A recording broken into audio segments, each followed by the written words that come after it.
அங்க எஸ்கே கிட்ட போய் இவருடைய மைண்ட் வாய்ஸ்ல என்ன ஓடிக்கிட்டு இருக்கு அப்படின்னு கேட்டுடலாம். பிகாஸ் சிவா உங்களுக்கு தெரியும் நம்ம ஏன் இங்க வந்து இங்க எல்லார்கிட்டயும் பேசுறோம், அங்க என்ன ஓடிக்கிட்டு இருக்கு அப்படின்னு மத்தவங்களுக்கு தெரியுமோ தெரியாதோ உங்களுக்கு கண்டிப்பா தெரியும். ஓகேயா? மைண்ட் வாய்ஸ் கேம் புரிஞ்சிருச்சு இல்லையா உங்களுக்கு? எல்லாருக்கும் ஒரு வணக்கத்தை சொல்லிட்டு ஒருத்தருடைய முகத்தை நாங்க வந்து பஞ்ச் பண்ணி காட்டுவோம். அவங்களுடைய மைண்ட் வாய்ஸ்ல என்ன ஓடிக்கிட்டு இருக்கு நீங்க சொல்லணும். ஹலோ, எல்லாருக்கும் வணக்கம். இது இன்னும் கொஞ்சம் நேரம் போகும் அங்கே ரெடி ஆகிற வரைக்கும். ஸோ அந்த கேப்பை தான் ஃபில் பண்ணிட்டு இருக்கோம். இது கண்டுபிடிச்சு தொட்டு தொடரும் ஒரு பட்டு பாரம்பரியம் மாதிரி எல்லா ஈவெண்ட்லையும் நடக்கிறது தான் இது. பட் என்ன யாராவது ஒருத்தர் பஞ்ச் பண்ணி அவங்க மைண்ட் வாய்ஸை நான் சொல்லணுமா? பட் இங்கே இருக்கவங்க மைண்ட் வாய்ஸ் எல்லாம் ஓப்பனாக வெளியே சொல்ல முடியாது. அதில் ஓகே.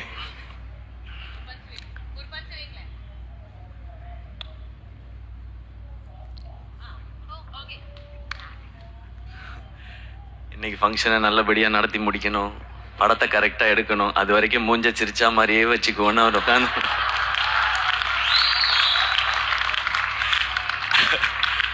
இல்லை இதெல்லாம் ஃபர்ஸ்ட் நம்ம ப்ரொடியூசர் ஆகும்போது ஃபர்ஸ்ட் வர வேண்டிய ரியாக்ஷனே இதான் சார். எது நடந்தாலும் நாம அப்படின்றது.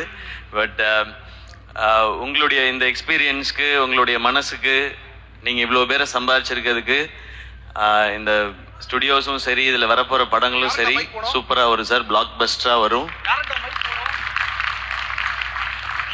ஸோ நாங்கள் எல்லாரும் சேர்ந்து கொலாபரேட் பண்ணுறோன்னு பேசியிருக்கோம். அதெல்லாமும் டெஃபினட்டாக நடக்கும். அண்ட் எனக்கு ரொம்ப சந்தோஷம் இங்கே வந்ததில்.